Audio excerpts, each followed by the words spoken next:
Hi, I'm Mark, and on this channel I talk about UK politics and Brexit from an outside view, although I do know the UK from the inside as well.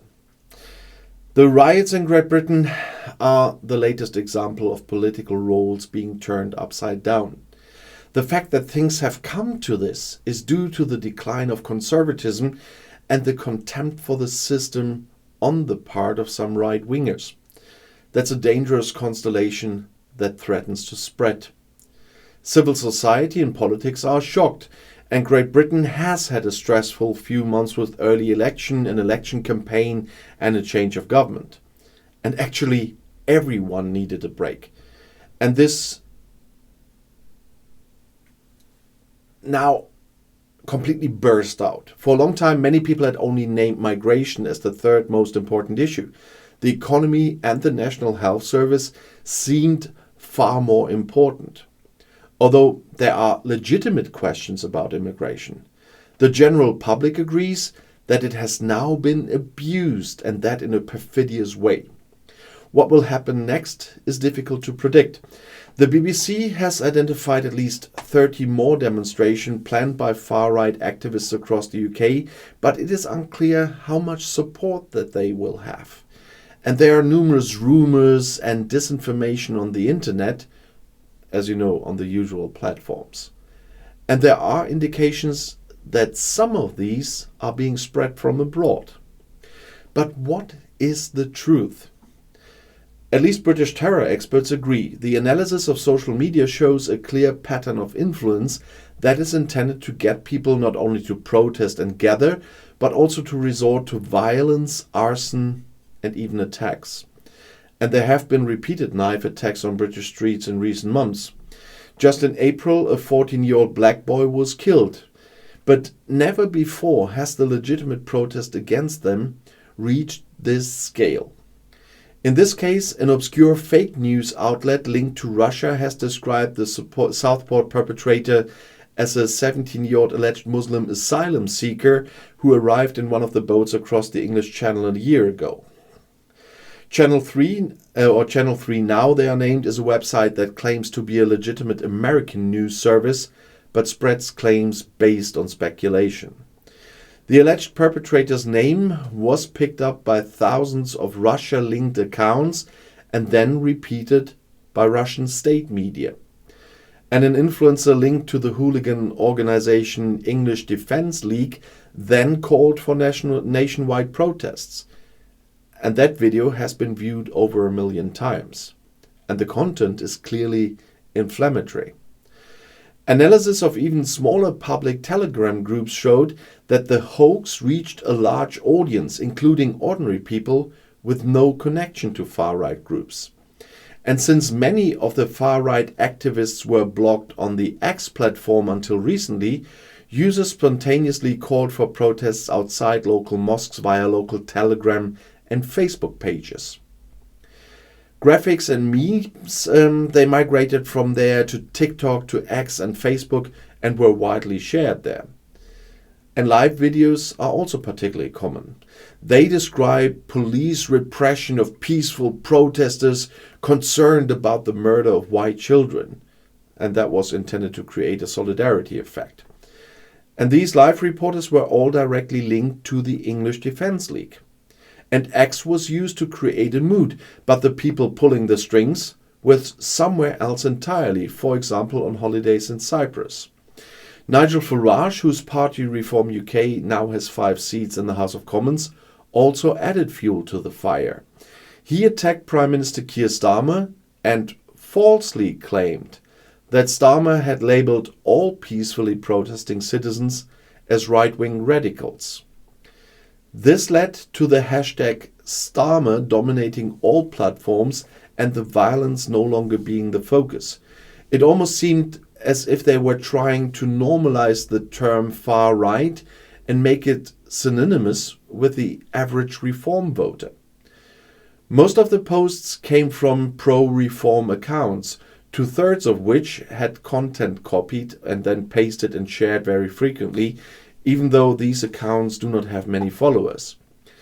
Data analysts also found a large number of AI accounts pushing the disinformation campaign. A former employee of the parent company of Cambridge Analytica, the organization used for the Brexit campaign, also appeared to be involved. And it has become clear that the actors behind the English Defence League deliberately wanted to provoke and trigger violence. John Denham, Home Secretary under Blair, compared their tactics to the actions of the British Union of Fascists in the 1930s. The current structure of the hooligan scene is an ideal breeding ground for this form of mobilization. A formalized membership structure is no longer required. Instead, social media is controlled by a handful of influencers. And there are numerous studies on the social background of the predominantly white young men, their level of education, the function of violence in strengthening self-esteem, and the role of alcohol. While they used to be just gangs of thugs, today they plan their actions and are financially and internationally networked. The dangerous thing about this development is that they are now paramilitary units that act strategically, and the state can only counteract this with preventative police work, social programs for de-radicalization, and consistent law enforcement. Instead, the last government's years of austerity have hampered social and police work. Police decision makers say they lack £3.2 billion to be able to fight crime effectively. And the social situation in the country has deteriorated radically since 2010. More than 1 in 5 people in the United Kingdom, that's 14.4 million people, are affected by poverty. And almost 3 in 10 children live in poverty. Single mothers, blacks, Asians, and other ethnic minorities in particular are severely affected by poverty. However, the riots did not involve single mothers or poor black people, but rather a large number of young white men. The number of refugees coming across the English Channel has risen dramatically in recent years, despite the Tories' strict asylum policy.